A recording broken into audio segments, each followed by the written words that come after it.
I may be super stuffy for filming this video and not quite have my usual energy, but I am still very excited to be filming this video today.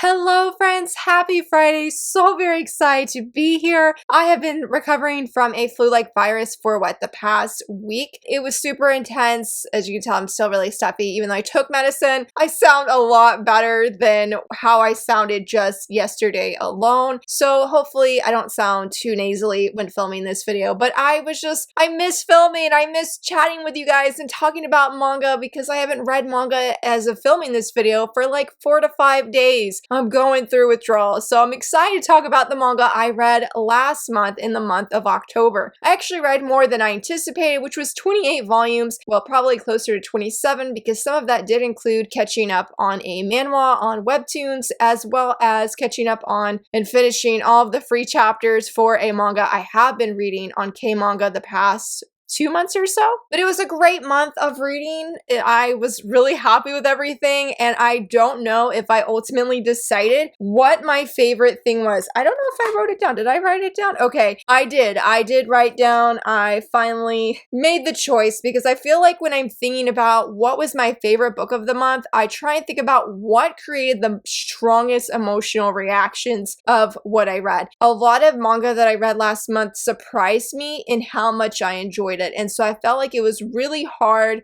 to actually pinpoint what the ultimate favorite of the month was, but I will share about that as we go into the video. So as I said, I read 28 volumes, though 27 because I think, yeah, one of the books I read was only like 2 chapters. So let's go ahead and start us off with the digital manga that I read. The first thing I read was Bless. I read chapters 6 through 8. I finally have caught up of what I can read for free on the K-Manga app, and I have a lot of sad feelings. It was getting very good. I mean, it's been very good. It's one that I'm very much anticipating like physically releasing next year. It was not high on my like list to actually pick up at all, but as I started reading more of the manga digitally on K-Manga, I just have really enjoyed it. Like, our main guy is starting to realize what his passion is, and he knows that he's passionate about makeup, but he sees all these incredible, amazing people, especially in these last 2 chapters, that are phenomenal and that they can do makeup so quickly and they can do it really well, and how it just fits the personality of the person that they're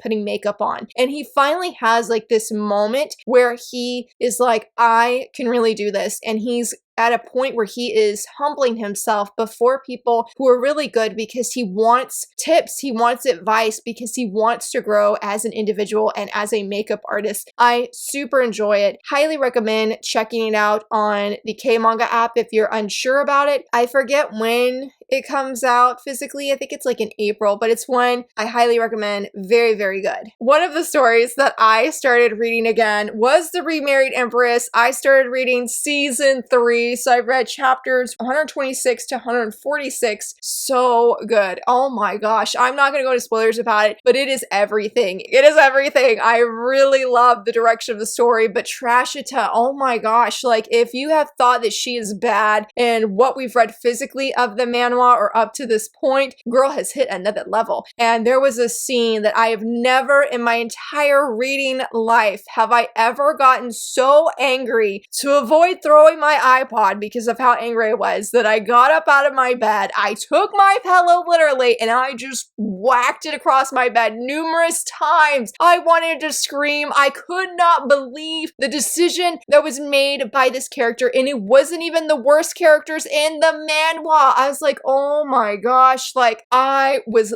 livid, and my kids are like, are you okay, Mom? Like, I am not okay. I'm keeping my rage internal right now, but thankfully this character, he sort of redeemed his actions because I was angry. I was angry. I've never been that angry. Even when I read the final volume of The Hunger Games, I was wanting to throw that book across my room. I did not. Instead, I just sobbed my eyes out on my bedroom floor. But this time with The Remarried Empress, I just could not. I could not. Henry and Navier are one of the best manhwa couples. I absolutely adore them. They are absolutely phenomenal. And so I'm really, really loving this third season. It's very wild to see how certain characters have been up to season 3 and how they have changed. Like, including Navier, but hers is definitely a good change. But I am eating it up. I love this manhwa. It continues to be one of my favorites. I never expected I would love it as much as I do, but I am here for this season. Very much looking forward to where things are going because I didn't read this last week's episode or chapter, and I'm like trashed into it. What are you doing, girl? What are you doing? Like, you're already really bad, but you're making things worse. Lastly, I read an ebook. It was a digital copy, and that was Volume 1 of Searching for My Perfect Brother. This is a new josei manga that came out from Kodansha, and the cover is super nice. It's very pretty, and so I knew that this was not a happy romance, or a fluffy one anyway. I was warned in advance, and shout out to the person who warned me. This is very much a psychological, messed up kind of romance, if it's even a romance at this point, because the ending was a massive cliffhanger, and there was well, it wasn't the cliffhanger, it was the plot twist. Like, you have been building up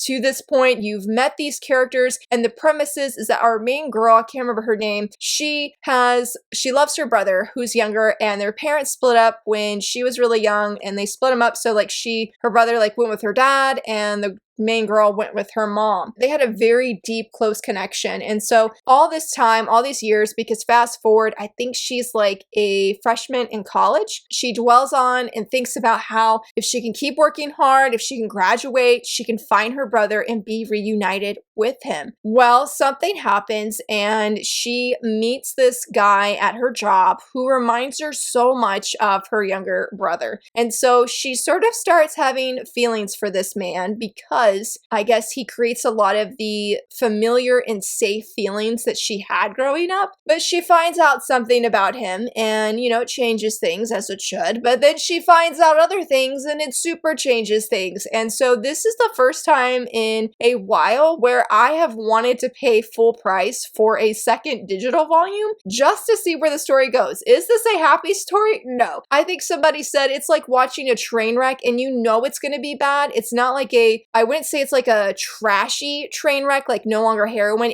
It's not like that. It's like, you know, this is messed up. There's some psychological stuff that's happening and you want to see answers for the main girl and how she's going to handle moving forward. I think that's about spoiler free as I can keep it. I do feel like the covers are a little bit deceiving because I was reading some of the reviews on Goodreads and they're like, I thought this was going to be a happy romance. Like, no, it seems that way. It honestly does. Like, the first half of it, it doesn't seem like it's going to be, you know, that bad. But as you go on, like, you're like, there's some really messed up elements here. But it was really good. I believe I gave it 4 stars, I think. And I'm really nervous for our main girl and how this is going to change her because it already changed her at the end, so it's only going to change her more as the series, I guess, goes on. I don't know how long it is. This is one time I wish that my library was a lot more diligent on actually getting digital manga because I don't want to pay $10 for the second volume, but I really, really want to know where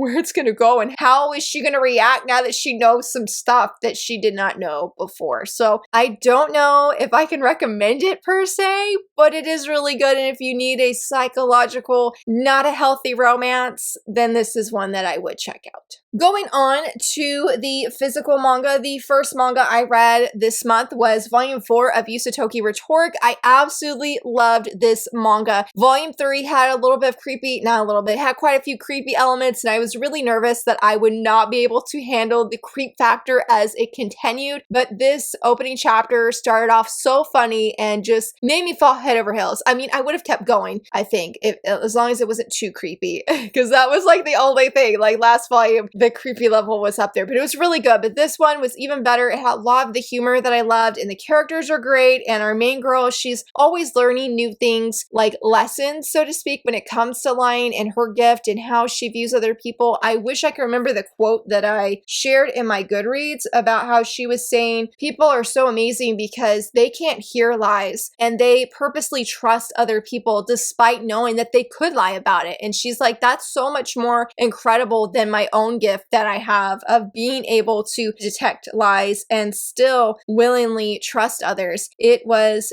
absolutely phenomenal. And I'm really excited because at the end of this volume, the creator mentioned that now she can turn this more into a series, so to speak, where we're going to dive deeper, I think, into a variety of characters. And we did see some characters for earlier in the series, which was so wonderful because I really love the entire cast. Everyone is fantastic. And so I'm very interested and excited to see where this series goes. It's definitely been a series that I'm like, I must pre-order every single volume because I've just really have loved and enjoy this series. And just huge shout out to my friend May for putting this on my radar. Cannot wait to get volume 5, see what these characters and their shenanigans are up to because it's always a wonderful and very enjoyable read. The next manga that I read was volume 2 of A Reincarnated Witch Spells Doom. I have a little bit of mixed feelings on this one. I loved volume 1. In fact, I feel like that's one of my favorite reads of this year because I really loved how it took the message of words have power and how it used that in volume 1. I had very high expectations coming into this second volume, and I just did not fully click or connect with the first half. It wasn't boring. I mean, I knew like at the end of volume 1, we see some things happen at the end, and I knew that the character that showed up was going to be showing up in this one, that things were not going to go smoothly or easily, but I don't know, I just could not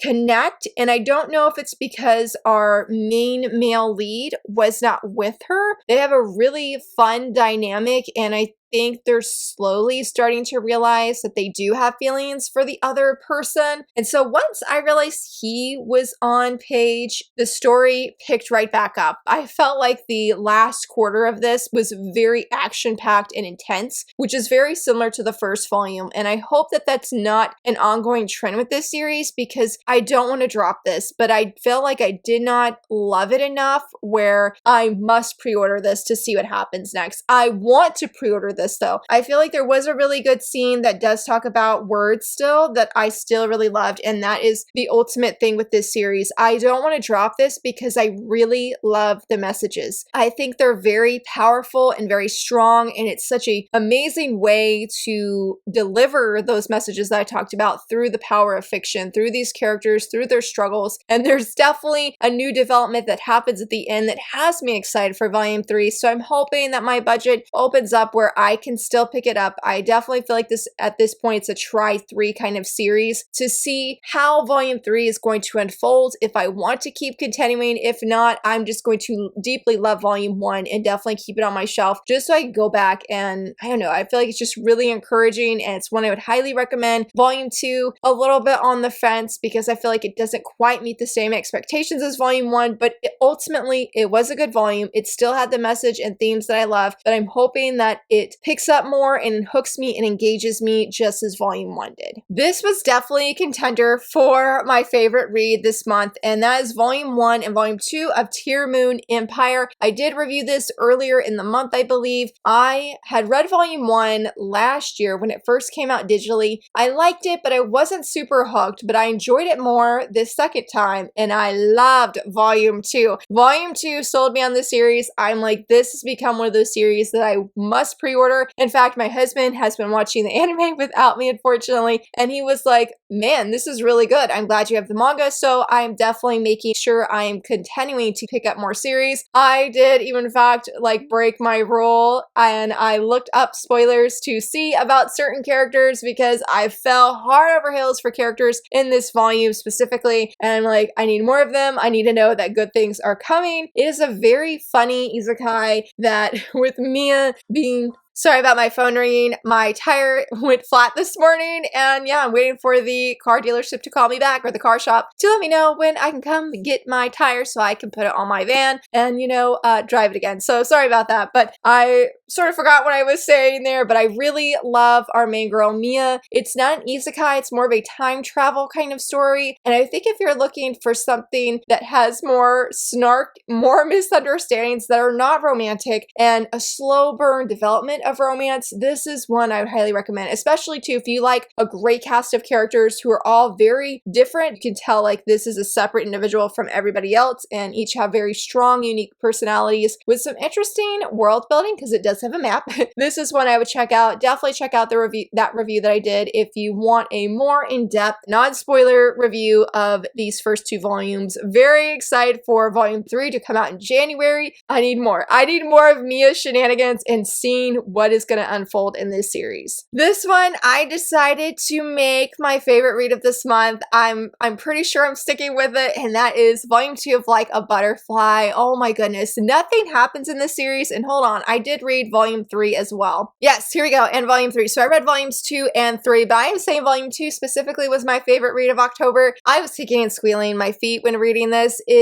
Nothing happens. Nothing major happens in either of these volumes. It's a very slow burn, but very sweet and wholesome series. And I love the festival that happens in volume 2. I was head over heels for these characters, the development of them, and the sweetness and the wholesomeness. It is perfection. I really wanted to see more. I was eager for volume 3 as soon as it came in the mail. I was like, we are reading it, trying to find a really cute little image of them. Like, look how pretty she is. I've really enjoyed her slow development that she has, as well as our main guy as well. They don't say much. They're very, very introverted, but I love how they are growing and they're realizing their feelings for the other person. Volume 3, especially the end, has me desperate for volume 4, and I'm so proud of these little precious beings. I really love the friendships as well and how their friends are encouraging both of them in their own ways, and it's really nice to see that. But the story itself is just very wonderful. Like I said, it's very slow burn. Honestly, you could say you could read the volume and then be like, nothing happened, but it's still so overwhelmingly cute. It's a very clean and adorable read. I really, really love it, and so glad that Viz released this in English, especially volume 2. Really, really love this one a lot. It was just so sweet, and I know I keep repeating myself, but there's really not much you can say about them because just not much happens, but it's very cute to see unfold regardless of how slow it is. I sort of almost feel if you like where the characters are actually doing something and it's more fast-paced, then this might be a better series to binge read all at once. I know the volumes, they're not super short. I think they're the same size. Yeah, they're the same size. They're not very short, but it does feel like a short read because you can just binge read it really, really quickly. I will say when it comes to volume 3, I am pretty surprised how I felt about this character. She's not exactly the villainous, but she's not really buddies with the heroine either. And I was just surprised how I didn't end up like absolutely like hating her character or anything. She's not a favorite by any means, but I did feel a little bit bad for her. I did feel a little bit bad for her and do admire her courage and the strength that she has. I felt bad for our main guy as well and like everything that he's going through. So very much loving both of these, or both this series and these volumes, and cannot wait for the next one. It is so very good and so, so cute. I have another slice of life manga, and that is It Takes Two Tomorrow to volume 1. This is a really short little read, but oh, it was so cute. I think what is very awesome about this series is that they are adults. I think they're like in their mid-20s. Yeah, the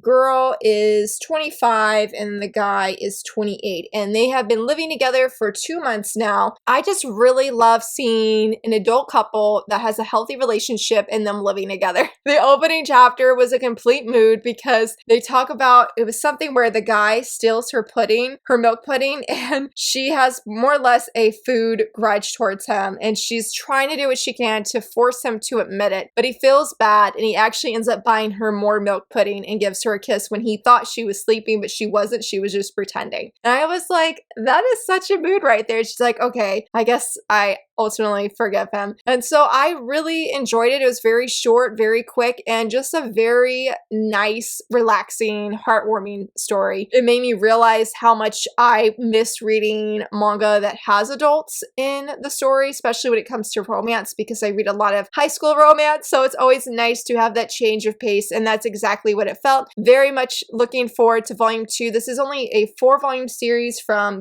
One Piece Books. This is also by the same creator that that did, was it Springtime by the Window, which I did review, I think, last year. And the art in it is very, very nice too, and has some good humor. I really love it. I think there's a lot of relatability with the characters, especially being an adult in a romantic relationship, even though I'm married. But there was just a lot of relatability that was fun, and seeing how the characters would react to different situations. It was just a very relatable read and very fun, and one I would recommend if you're looking for a short romantic slice of life story with some good humor and some really nice art. I feel a little bit bad talking about this one. That is Imoi Volume 7. I still super love this series, but I did not super love this volume. It was not bad, but I have to confess, I love Yagyu and Satomi. They're one of my ultimate favorite shoujo couples. They are not the spotlight in this volume as the cover shows, and so I really, really miss them. They are so precious, and I miss them. But it ultimately came down to that. This was still a great volume. These two have a really fun and very different relationship than Yagyu and Satomi, so it was enjoyable seeing them. I just feel like with my deep love for this series, this volume didn't quite match the love that I've had for the previous volumes. I am curious where the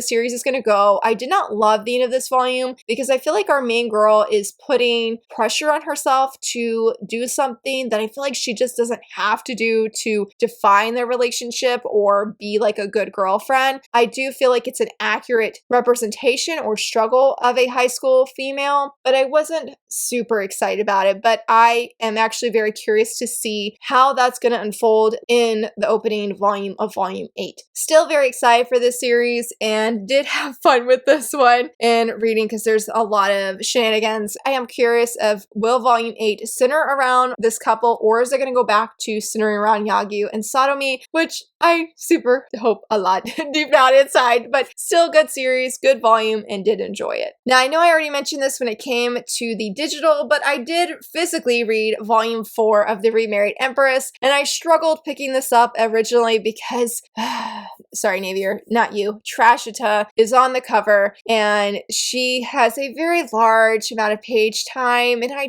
wasn't vibing with it. I don't want to see her. I don't want to be with her. No, no, no, no. But I still give it 5 stars because it's still a very wonderful story. There's a lot of not very fun things happening right now, and I really need Henry to be back on page and make Navier feel better, and I need the Emperor to man up and stop being like a huge jerkwad. Though I felt briefly for a moment, I felt bad for Trashita, but this girl is just, she's not making good decisions. Yes, it was scary what happened to her, but I cannot justify like, okay, yes, it was scary, but girl, you're making some really horrible choices on your own. Nobody's influencing you or telling you to do this. You are making this yourself. So it's still hard to have like any compassion for her, and I feel bad because if you've read this volume, there is like some scary things that happen.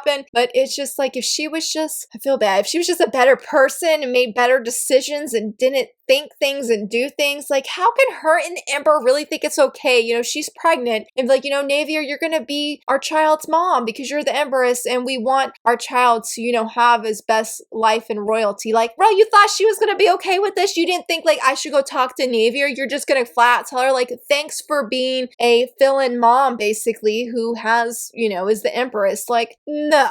No, no, no. But, you know, I talked to my friend Darcy, and I love Navier's brother. And I was like, Darcy, I don't know if this man is considered a red flag, but I'm here for this red flag man because I know he's in here, I just can't find him. He does not make some good decisions, we'll say, but the way he loves and cares for Navier, it's almost like this man can do no wrong because nobody really around Navier, especially in positions of power, because Henry isn't right. He's not there right this moment. Nobody's doing anything for her. They're not in her corner. I mean, she has her ladies in waiting. They are definitely in her corner, but he is the one that is sticking up for Navier, defending her, loving her, caring for her, and it's really hard to be like, well, you know, you're doing something really bad right now. You shouldn't do that. It's like, you know, yeah, you're doing something bad, but I'm willing to turn a blind eye because of how you're treating our Empress, who deserves to have nothing but the goodest of things in her life. So I really love him. He's probably one of the very few red flag characters that I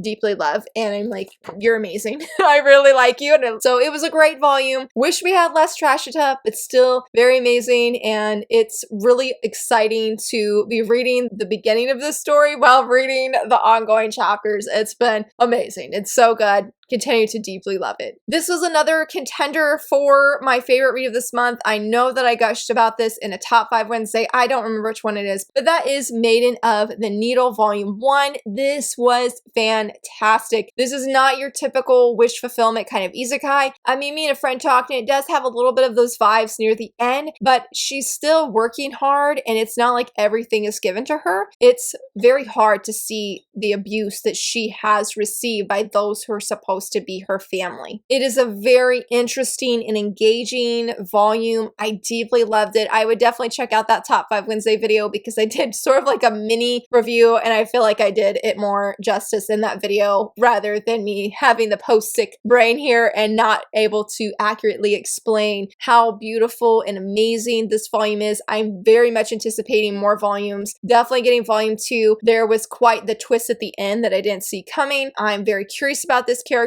very curious about the developments that are going to happen and affect our main girl. And I'm very excited for the fantasy elements. The fantasy and the magic plays a very deep role within the story itself. It's not separated. It's like they are combined into one. You can't have one without the other. So many different things that I am very much looking forward to and very, very excited for more volumes. This manga review should already be out for this series, but I read volume 9 of Mint Chocolate. I do have my review coming out next week. I am determined to get it up before November ends. I love this volume. It's very, very good. It was everything I was hoping it would be, with the characters maturing and them growing in the relationship. It has been so very satisfying. I feel like with every new volume, I love the characters in the series more. This one had some very heartfelt moments that weren't exactly involving each other, but this one other character who comes into the scene, it was very touching, and it was nice seeing our guy in a position where he is influencing someone else and encouraging them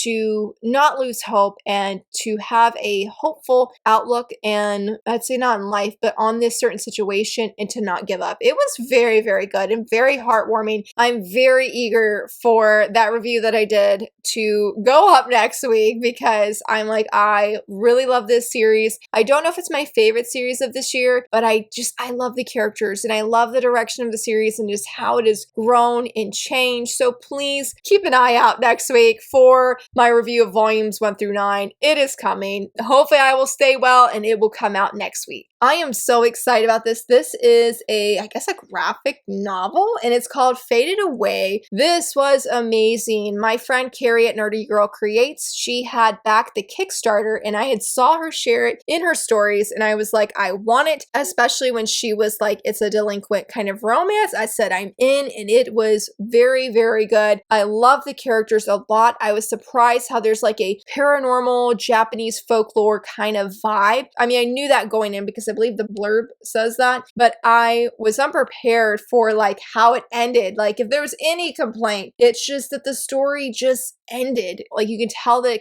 it continues to go on. So that was the only like bummer, because I was like, I want volume 2 now. And I actually reached out to the creator to see if there was any news or update about a volume 2. And she just mentioned that this has to sell well for the series to continue physically. It is on Webtoons, and I feel like pretty much at this point, I'm just going to read on there because I just had a blast with them. These characters really brightened my day in the art style. It was very nice and very pleasing and just fun to look at, and seeing this character cannot show any emotions for a certain reason with this guy who is supposed to be tough around the edges and shows only mean-like emotions, I guess you would say, was a nice combination. When it comes to the romance, it's very sweet. I would give a heads up that there was a little bit of like more hardcore language in here than I anticipated. Still, overall, very clean story and very, very much loved it. I would highly recommend checking it out if you're looking for a funny delinquent romance with a slow burn romance, I'm hoping, and having that folklore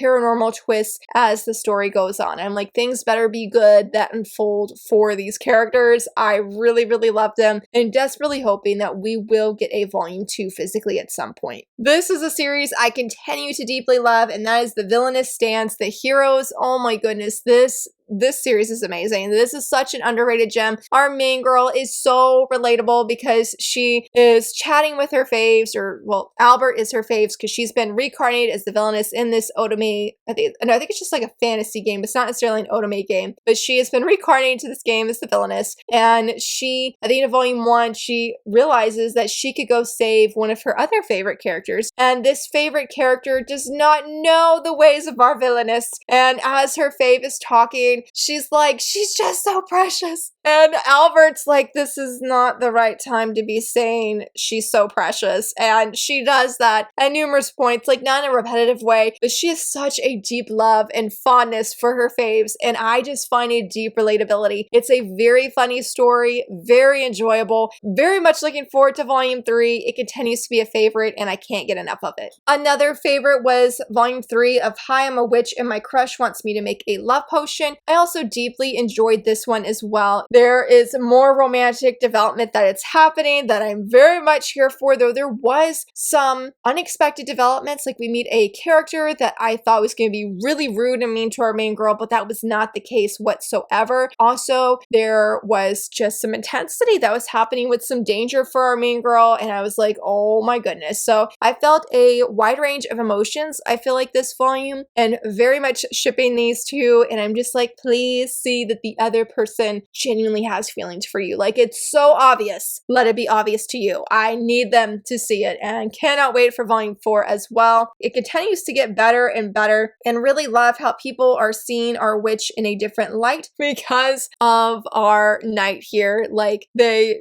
definitely still have arguments and such, but you can really see the love and the care that this man has for our main girl. Yes, I need more of it. Definitely recommend, and so glad that we're supposed to be getting volume 4. I don't know. I don't remember. I feel like we're supposed to be getting volume 4 though within a few months' time. It's not like half a year, which felt so long for these volumes. But yes, continues to get better and better. Cannot wait for the next volume. I thought that this would be like a scary, spooky read for Halloween, and it was not. And that is volumes 1 through 3 of The Haunted Bookstore, Gateway to a Parallel Universe. I think the last video review I did before I got sick was The Haunted Bookstore. So if you like a more in-depth review, definitely check out this video here. I shared how this story impacted me. It's not a huge, deep series, but I feel like there were very deep themes that just strongly impacted me, especially with things that are happening in the world right now that were just very, very touching and very, very emotional. I am looking forward to getting volume 4, which comes out February, and I'm hoping that I can get it for my birthday because, you know, it's your birthday month and you want to get extra manga because it's your birthday. So that's what I'm hoping. I very much enjoyed this. I love the Raven twins here. They are some of my favorite characters in the series, and I want to see where it goes. It's a very, not chill series, but I feel like it is a relaxing read. There's not much stakes or high danger or anything like that, and it's just these characters growing and seeing things about spirits and relationships. The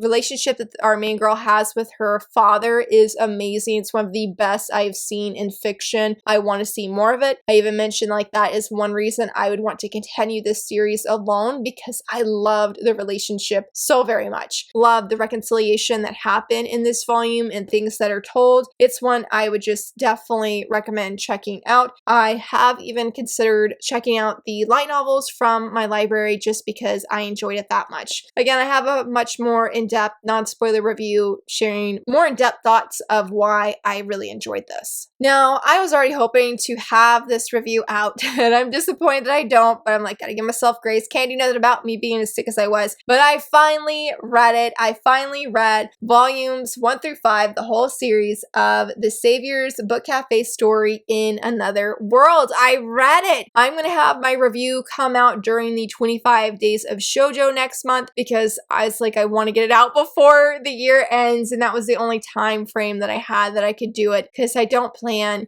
to post any reviews for Thanksgiving or anything like that. But it was so good. I deeply love volume 1. I mean, I love the whole series, but volume 1 was definitely my favorite, but I loved how the series unfolded. I loved how it ended. It was very fun, very touching. There were like touches of danger that I never expected. I thought this would be like a full-blown fluffy romance, and it is a fluffy romance, but you definitely have that danger that lurks. But I loved the ending. I love the friendships that were made. This is ultimate wish fulfillment isekai for women, I feel like. So if you're looking for a isekai where I think what she is in, Tsukina's in her 30s, isn't she? Or like, I think it's her early 30s or her mid 20s, where she just goes and fulfills her dream of having a book cafe, ends up falling in love with this man right here who is a quote unquote shining knight in armor, then this is one. It has some great friendships and just a really, really good story. Very excited that everybody encouraged me to read this because I definitely very much loved it. And I have thought about different things in this story that were very impactful. I especially love seeing the romance and how is another healthy adult relationship romance, and showing how in romantic relationships, like for one example of sharing each other's burdens, that regardless of what's on your heart or on your chest, like I'm here for you, to support you, to encourage you, and be here for you. And you really see that with both of our leads. They have another slow burn, very sweet romantic relationship that's just like goals, because they're like, I don't want to do anything today, let's just read. And they're like, okay, let's do it. And I'm like, yes, that is what I'm talking about. It was really wonderful and cannot wait for this review to come out next month. Please stay tuned. And again, thank you everybody who encouraged me to read this. It was wonderful. It was so very great. This was another manga I deeply loved, and that was volume 18 of Queen's Quality. This had everything I was hoping it would. Easily a 5 stars and like more like 10 stars. I loved everything about it. Definitely got emotional, but it was like a happy emotional, not sobbing my eyes out like I did at the end of volume, was it 17? Oh my goodness, my heart was wrecked. And I do have a video review of this series of how impactful it is. It definitely has dark moments, and you can see that the next arc that we're going into is going to be dark probably, and it's going to be hard, but it's not going to be hopeless. I feel like seeing our leads back together and doing just normal teenage things was everything I needed. It was not the full volume or anything, but it was very much a needed rest for my heart. It has me excited to see where the series is going, because I did hear that the series is in the final arc, which is like, you know, mixed feelings. It's mixed feelings, but I think it's going to be really good, and very, very curious of where this series is going to go. This was such a good volume. Highly recommend. And for my last read of the month, I'm so excited to have this physically, and that is volume 1 of The Ice Guy and the Cool Girl. I love this just as much as when I read it digitally the first time on Comic Key. I did a review last year because I read this when I had no AC, which makes me laugh because the manga creator at the end talks about how she wrote this when it was in the middle of summer and she just wants something cool, and I totally can relate to that so much. Granted, now when I read this volume, it was actually really cold outside, so it just felt like a nice read to read in a different season that wasn't summer, but it was just as sweet and wholesome as I remember. Highly recommend. I love it so much. I cannot wait for volume 2. I had so many squeals, was so happy, a lot of feel-good feelings. I'm so excited that we have this, that I'm holding it in my hands. Very much looking forward to volume 2. And that, my friends, wraps up everything I read in the month of October. I hope I was able to gush about everything well, and I'm sorry I don't have my typical energy. A little bit bummed, but hopefully by the next video that I film for Top 5 Wednesday, that energy will be fully backed. I would love to hear from you, friends, though. What were some of your favorite reads from last month, or what did you read? I would love to hear from you. And if you enjoyed this video, please give it a thumbs up and subscribe, and thank you so much for watching. Bye!